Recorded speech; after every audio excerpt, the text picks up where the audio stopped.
بدأ شاكر بفوزية اللي طول الوقت بيعبر لها عن حبه وامتنانه ليها، وانه عاوز يعوضها عن السنين اللي فاتت وهي شايله هم اخواته لوحدها، ولذلك بيديها شيك بالمبلغ اللي هي محتاجاه عشان تفتح محل الحلويات اللي نفسها فيه. ومش بس كده، ده بيجيب لها اول زبون صاحب شركه مستحضرات التجميل اللي بقت كباريه، واتفقت فوزيه مع مصطفى بيه انها تورد له الحلويات اللي بيحتاجها المحل. وبكده شاكر بيحس ان ادى رسالته ناحيه فوزيه. نجوى اللي شاكر رافض شغلها في الاوتيلات واللي قال لفوزيه انها اخرتها هتتجوز بارمان، بالفعل بيجي له تامر البارمان ويطلب ايد نجوى، ويتصدم شاكر اكتر لما بيعرف ان تامر بكالوريوس تجاره وابوه وكيل وزاره على المعاش، لكنه متصالح مع الواقع بتاعه وقابل على نفسه انه يشتغل شغلانه زي دي. وعلى رغم رفض شاكر المستميت لكنه بيوافق عشان ما يزعلش نجوى، وبيعرض مبلغ كبير على نجوى عشان تجيب العفش والشقه ومستلزمات الفرح، لكن نجوى بترفض وبتقول له انا وتامر عاملين حسابنا على كل حاجه. ولكن شاكر بيصمم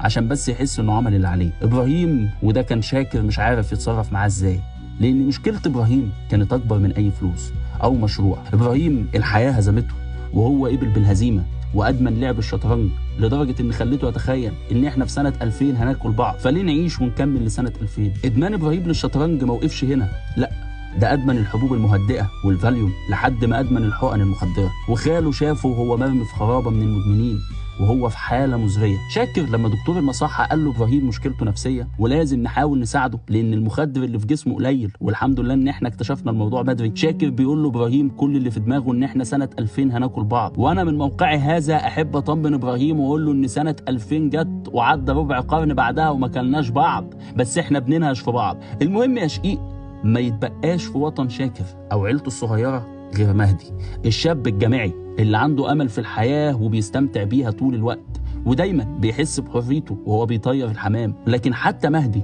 اللي باقي لشاكر في وطنه بتيجي مباحث امن الدوله تاخده وبتحقق مع شاكر عشان تصدمه في اخوه مهدي المنضم لخليه سريه ليها نشاط سياسي مشبوه، وبيتواصلوا مع بعض عن طريق الحمام.